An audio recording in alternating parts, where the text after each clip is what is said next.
Hello, today I'd like to talk about points and whether or not you should pay them. Now, points are typically found in the small print of advertising or when they're doing the radio that they hear way down real fast at the bottom by a guy who can talk 300 words per minute. That there is usually an indication that you should put the antennas up and be a little wary of the rates that you just heard or quoted in a paper. So, what are points? Points are a way for you to buy down your interest rate, and that will save you money in the long term. So, typically, what that is you pay 1% of your loan amount, and that reduces your interest rate typically by a quarter percent. And a lot of times you'll hear people paying 2 points. So, you're paying 2% of the loan amount to give you a lower rate, and that lower rate will save you money in the long term. And that is absolutely correct.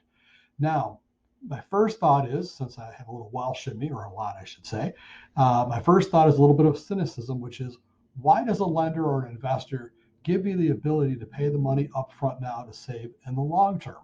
Now, I know the benefit to them because they get their money up front. That's really good. That's an enticement for me to give them that money, for me to save money in the long term. But long term's a good gain too for them to keep charging more money. So what you need to look at is if I'm paying, say, $4,000 in points, am I going to be in the house long enough? No, I should say this backwards. Will I keep that mortgage long enough to make sure that I paid for those points that I paid up front? And that's the key there is the average life of a loan. Now, in my database, I went through everything before I did this video. And out of the couple hundred people that I have in there are only about 3 people that have had a mortgage longer than 5 years. Almost everybody has either sold or refinanced during that time period.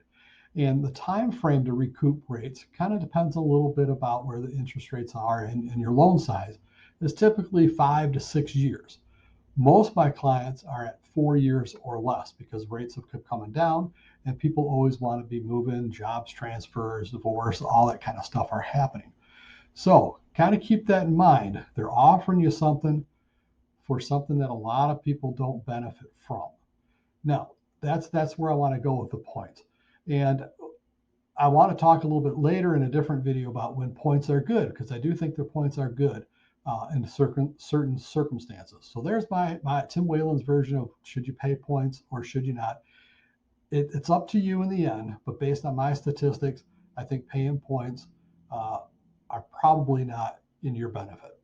Thank you very much. Talk to you later. This is Tim Whalen at Simple Mortgage. And if you happen to have any friends, family, or coworkers who are looking to buy, sell, or refinance, if I could count on you to pass along my information, I'd greatly appreciate it. Thank you and goodbye.